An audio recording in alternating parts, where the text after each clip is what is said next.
आज हम लोग एसएस में सेकंड चैप्टर कंटिन्यू करें, जो चैप्टर का नाम है cultural heritage of India, traditional handicraft and fine arts.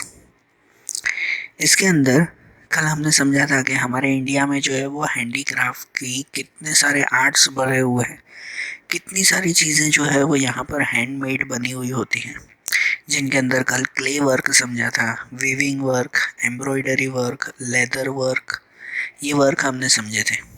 आज उसे आगे कंटिन्यू करें तो हमारा नेक्स्ट हैंडीक्राफ्ट में वर्क आता है, वो आता है डायमंड। डायमंड के अंदर बीड वर्क।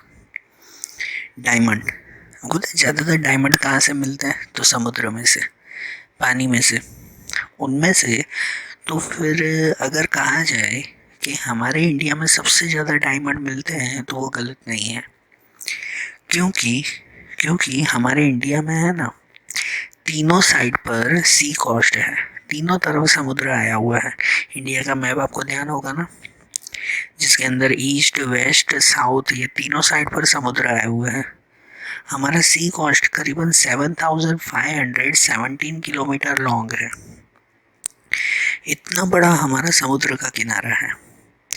इसकी वजह से यहाँ पर डायमंड्स, बीट्स भरपूर मिलते हैं। और डायमंड्स की यहाँ पर जो भी डायमंड्स मिलता है ना, उसको सी रूट के थ्रू ही दूसरी कंट्रीज में भेजा भी जाता था।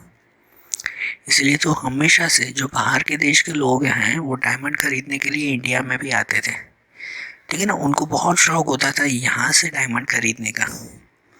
हमारे इंडिया में बहुत फेमस डायमंड्स हो चुके हैं, जैसे कि कोहिनूर डायमंड, आपने नाम सुना होगा। इसके अलावा ग्रेट मुगल डायमंड, ये दोनों डायमंड ऊपर वो जो दोनों फोटोज हैं उसमें दिए हुए हैं। एक पहला कोहिनूर डायमंड, दूसरा ग्रेट मुगल डायमंड। तो ऐसे ऐसे डायमंड्स जो पूरे वर्ल्ड में सिर्फ और सिर्फ इंडिया में मिलते हैं, ठीक है। ये वो डायमंड्स हैं कि कहते हैं रेयर डायमंड्स। जो वो डायमंड का यूज़ ज़्यादातर जो है वो ऑर्नामेंट्स बनाने में, गोल्ड या सिल्वर ऑर्नामेंट्स, गहने बनाने में जो है वो यूज़ होता था। जो पहले के रिच पीपल, रॉयल पीपल होते हैं ना, वो ऐसी डायमंड ज्वेलरी पहनते थे। और सिर्फ डायमंड्स ही नहीं आते, डायमंड उसमें भी जो है वो रूबीज, बीट्स, एमराल्ड, टोपाज, ये सब जो है वो डायमंड्स के टाइप। ऐसे ये मोती आते हैं जिनका यूज़ है ना थ्रोन्स में, जो ताज होता है उसके अंदर, क्राउन्स में, ज्वेलरी में, इन सब में इनका यूज़ करते हैं। ब्रेसलेट बनाना, बैंगल्स बनाना, ईयर रिंग्स बनाना, इन सब में इनका यूज़ होता था कि नहीं। इसके अलावा इतना ही नहीं कि जो रिच पर्सन होते हैं ना, वो घर में बाकी बहुत सारी चीज़ों में भी डायमंड्स का यूज़ करते हैं। कभी कोई वॉलपेपर बनाने के लिए, मीन्स कि भाई कोई वॉल पेंटिंग बनाने के लिए, कभी कोई दूसरी सजावट की चीज़ें बनाने के लिए, कोई पॉट वगैरह होता तो उसके ऊपर भी ये डायमंड्स वगैरह लगाते। तो इसीलिए ये हमारा इंडिया डायमंड वर्क में बहुत आगे है। और ये सब भी कैसे करते, तो एकदम आर्टिस्टिक वे में, एकदम कहते हैं ना कि एकदम स्टाइल से जो है वो ये वर्क करते हैं, कि जिससे देखने वाला जो है वो हमेशा खुश हो जाएगा, कितनी अच्छी तरह से मोतियों से सजाया हुआ है। तो पहले के टाइम से लेकर अभी तक जो है वो भले इन मोतियों का, इन डायमंड का अभी रियल में कम यूज़ होता हो, लेकिन आपको पता है हमारे लोगों की जो है वो आदत नहीं छूटी। आज भी घर में कितनी सारी ऐसी चीज़ें, भले सजावटों की या और कोई चीज़ें भी ऐसी लाते हैं कि जिनके ऊपर कुछ मोती लगे हो, कुछ कांच लगे हो, कुछ चमकदार हो। घर पे ऐसी बाहर से चीज़ें लेके आते हो कि नहीं, लाते हैं ना। ये सब किस है? ये सब इस डायमंड से ही तो होता है। ये अभी भले ही नकली हैं, लेकिन पहले रियल टाइम में ये सब डायमंड से बनाए जाते थे ना, है कि नहीं। इन डायमंड में ना बीड वर्क आता है। बीड वर्क, बीड मतलब कहते हैं कि भाई छोटे छोटे मोतियों जैसा, जैसे आप दूसरे फोटोज में देख रहे हो, है ना, ऐसे अलग अलग कलर के मोती आते थे, जिसे कहते थे बीड। और इन बीड का फिर गोल्ड और सिल्वर ऑर्नामेंट्स में या दूसरी कोई सजावट की चीज़ें बनाने में इनका काफ़ी यूज़ होता था, जिनमें फिर रिंग्स, बैंगल्स, ईयर रिंग, की चेन, चेन बनाना, इन सब में इन बीड का यूज़ होता था। और ये बीड्स सबसे ज़्यादा कहाँ मिलते थे, तो ज़्यादातर ये वर्क होता था हमारे इंडिया में वो जयपुर, दिल्ली, लखनऊ, वाराणसी, हैदराबाद, इन सिटीज़ में ये बीड वर्क बहुत चलता था ना। इनके अलावा दूसरा बीड वर्क के साथ आता है, वो आता है एनामेल वर्क। ठीक है ना, इनके साथ एनामेल वर्क आता है। ये एनामेल मतलब क्या? एनामेल वो जनरली एक बड़े से जो है वो मोती जैसा होता। बीड वर्क में क्या होता है कि वो छोटे छोटे मोती होते हैं, ये बड़े से मोती या हीरा दिखने वाला जनरली कोई भी तरह का ऑर्नामेंट्स बना ना तो उसके ऊपर एक बड़ा सा लार्ज वो एक डायमंड जैसा रखा जाता था, वो ज़्यादातर एनामेल कहलाता। जैसे कि आप फोटो में देख रहे हो कि अगर कोई रिंग बनी हुई हो तो रिंग के ऊपर ये वाइट कलर का बड़ा सा जो है वो ये मोती, ठीक है ना, यहाँ ये डायमंड, ये एनामेल कहलाता। ये पास में दूसरा फोटो देख रहे हो कि उसके अंदर भी नेकलेस के अंदर ग्रीन कलर का बड़ा सा जो है वो ये मोती जैसा डायमंड जैसा लगाया हुआ है, ये एनामेल कहलाता है। तो ये एनामेल वर्क भी हमारे यहाँ पर बहुत फेमस है।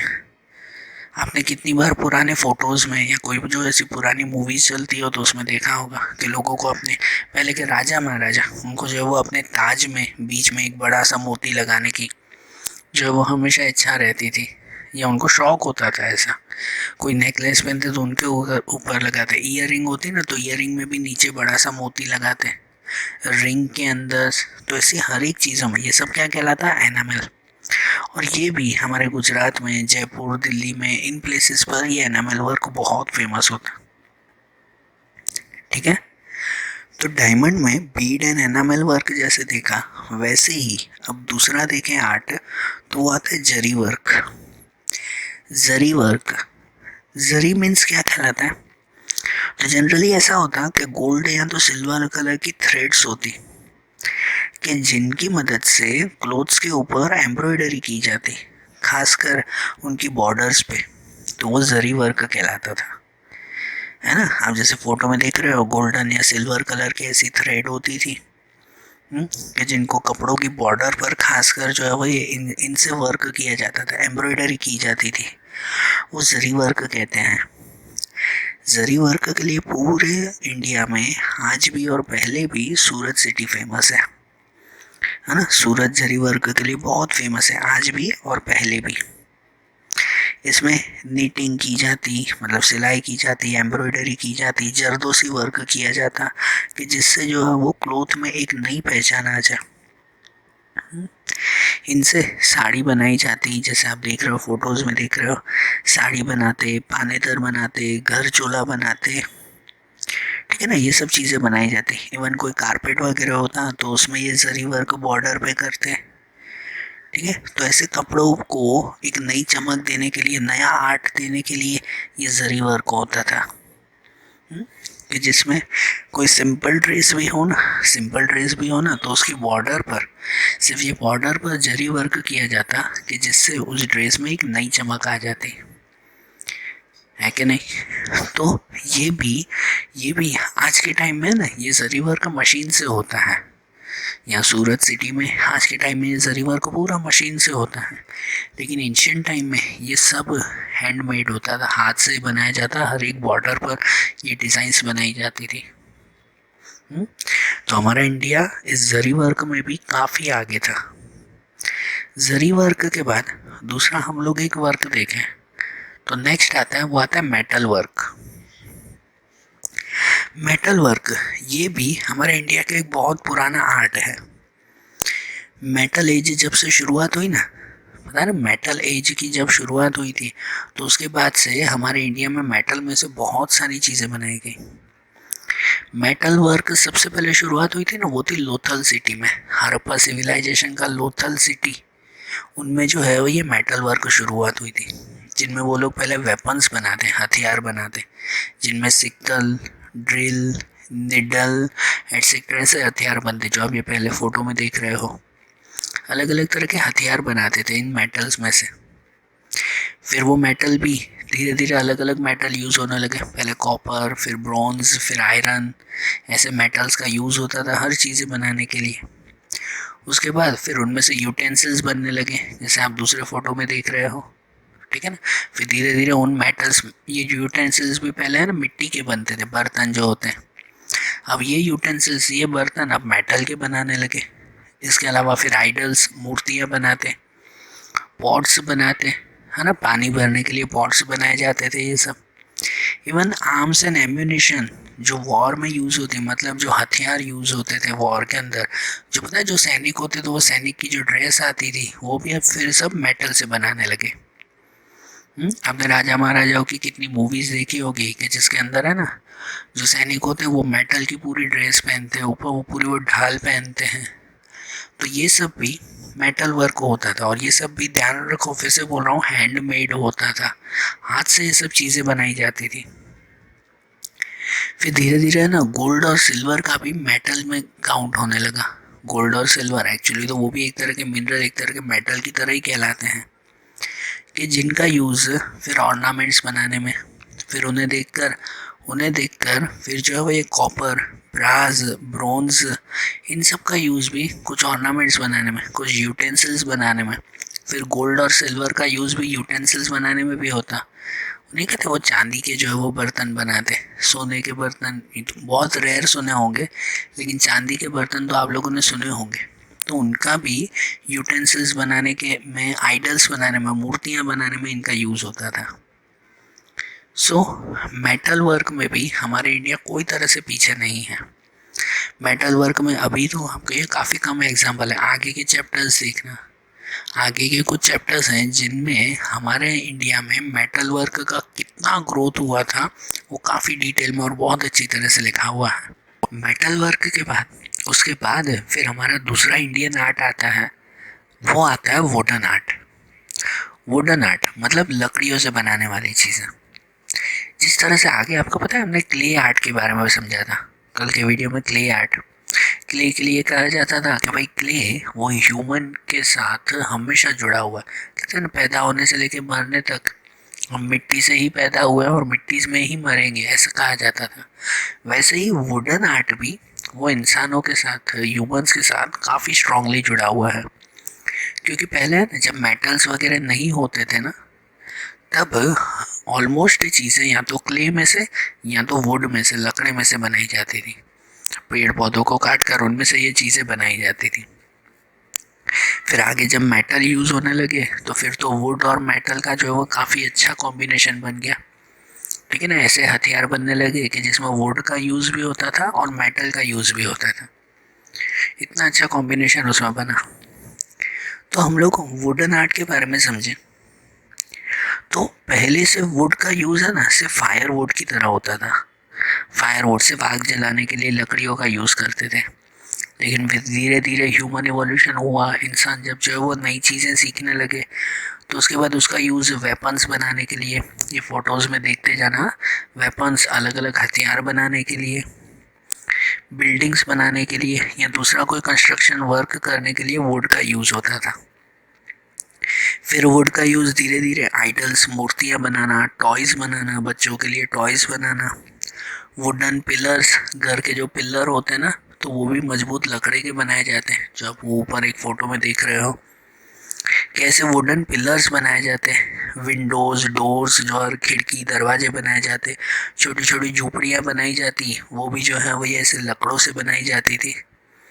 उसके ऊपर जो है वो ये टेरेस बनाए जाते हैं। पहले के टाइम में चेयर्स वगैरह, ग्रिल्स वगैरह, ये सब चीज़ें भी वुड से बनाई जाती थी। तो इस तरह से हमारे यहाँ पर है ना वुडन आर्ट बहुत अच्छी तरह से डेवलप हुआ था।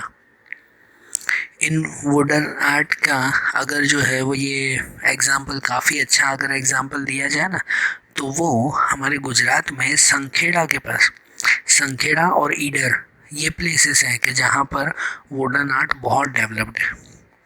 गुजरात में संखेड़ा और ईडर, इन प्लेसेस पर वुडन आर्ट इंडिया का बहुत ज़्यादा डेवलप्ड है। ओके, तो अब जैसे ये वुडन आर्ट देखा, इसके बाद हमारे इंडिया का दूसरा आर्ट आता है, फेमस आर्ट, तो वो है इनले वर्क। इनले वर्क ये अब आपके लिए नया है, ध्यान से सुनना। ये इनले वर्क भी वो हमारे इंडिया के बहुत ही एंशिएंट वर्क में से एक है। काफ़ी पुराना ये वर्क कहलाता है इनले वर्क। पहले के टाइम में जो किंग्स होते, जो राजा, एम्परर्स, रूलर्स या जो रॉयल पीपल, जो रिच पीपल होते, तो वो है ना, जब ऑर्नामेंट्स वगैरह बनाते हैं ना, कोई भी तरह के necklace, bracelet, crown, ring, nose ring, ये कोई भी तरह के बनाते तो उसमें एक स्पेशल तरह का डायमंड रखते थे। डायमंड में ज़्यादातर कोई पर्ल या कोई रूबीज होती थी। रेड या ग्रीन कलर के डायमंड्स सबसे ज़्यादा होते थे। इस वर्क को, इस डायमंड को ज्वेलरी के अंदर फिट करना, इस वर्क को इनले वर्क कहते हैं। डायमंड वर्क के बारे में तो हमने आगे भी देखा, लेकिन उन्हें अच्छी तरह से इन ज्वेलरी में फिट करना, तो वो इनले वर्क कहलाता था। आप जैसे फोटोज़ में देख रहे हो, अलग अलग तरह के गहने बनाने में, अलग अलग तरह के कोई भी ऐसी जो है वो रॉयल थिंग्स बनाने में इनका यूज़ होता था। ठीक है ना। ये जब होता ना, ये जिन लोगों के पास होता ना, वो उस टाइम के रिच पर्सन माने जाते थे, जिनके पास ऐसा ये इनले वर्क जो करवाते, मतलब कि जो ऐसे जो है वो ये डायमंड स्टड करवाते, लगवाते जब कोई भी अपने ऑर्नामेंट्स में, तो वो एक रिच पर्सन में माने जाते थे। आज भी आप लोगों ने काफ़ी लोगों को देखा होगा, उनको ये शौक होता है अलग अलग चीज़ों में ना ऊपर ऐसे कोई स्पेशल जो है वो शेप के मोती लगवाना। आगे जो हमने देखे थे ना डायमंड वर्क, वो उसमें ऑलमोस्ट जो है वो राउंड जैसे ही जो है वो मोती होते हैं, लेकिन इनले वर्क में उन मोतियों को एक स्पेशल शेप दिया जाता है। कोई स्क्वायर, कोई जो है वो ये लीफ शेप में, कोई ओवल शेप में, ऐसे शेप दिया जाता था। तो ऐसे आर्टिस्टिक वे में एकदम जो है वो अच्छी तरह से उसे उनके अंदर फिट करना, ऑर्नामेंट्स में फिट करना, ये इनले वर्क कहलाता, जो पहले के टाइम में बहुत फेमस होता। इनले वर्क के लिए भी पहले और अभी भी पूरे वर्ल्ड में जो फेमस है वो है राजस्थान का बीकानेर सिटी। राजस्थान के अंदर बीकानेर सिटी वो बहुत फेमस है इसके लिए, बरोबर। इनले वर्क के बाद सेम ऐसा ही दूसरा एक वर्क आता है जिसे हम लोग कहते हैं अकीक वर्क। ये भी आपके लिए नया है सुनना। अकीक, अकीक भी एक तरह का प्रीसियस स्टोन कहलाता है, कीमती पत्थर। ज़्यादातर ये पत्थर है ना कोई रिवर या कोई जो है वो सी, कोई समुद्र या नदी के किनारे पर ये मिलता था। ये जो है वो generally calcitonic mixed with silica blue और अ वाइट स्टोन, मीन्स कि ये कहलाता कि ये कैल्सेटोनिक जिसके अंदर सिलिका ब्लू और वाइट स्टोन उनका ये मिक्सचर होता। ये कुछ सेमी ट्रांसपेरेंट जैसा होता, पूरी तरह से ट्रांसपेरेंट नहीं, लेकिन ये सेमी ट्रांसपेरेंट होता और ज़्यादातर ये रेड कलर में होता, लेकिन अब तो ये काफ़ी सारे कलर्स में मिलते हैं। हमारे यहाँ पर, हमारे गुजरात में ही है ना, रणपुर और सूरत, उनके नदी और समुद्र किनारे पर ये हकीक के पत्थर मिलते हैं। समुद्र के किनारे पर जब ये हकीक के पत्थर मिलते हैं ना, तो इनका ऑर्नामेंट्स में तो यूज़ किया ही जाता है, लेकिन फिर ज़्यादातर इनका यूज़ है ना वो कहाँ पर पता है, कि कोई भी रिलीजियस एक्टिविटीज़ में किया जाता है। आप लोगों ने वो शायद सुना होगा कि कोई ज्योतिष विद्या जैसे होती है ना, हाँ, जो ज्योतिष होते हैं ना, वो फिर कहते हैं कि भाई आपका जो है वो ये ग्रह अगर बुरा है तो उसके लिए इस कलर का मोती पहनो, इस कलर की अंगूठी पहनो, होता है कि नहीं। बाहर आपने देखा होगा ना कि भाई ये प्रॉब्लम है तो उसके लिए ये कलर की अंगूठी पहनो, वो प्रॉब्लम है तो उसके लिए ये कलर का मोती लगाओ, होता है ना। ऐसे मोतियों का यूज़ करते हैं ना ज़्यादातर। तो इस अकीक वर्क का प्रेजेंट टाइम में ये यूज़ होता है और एंशिएंट टाइम में भी होता था।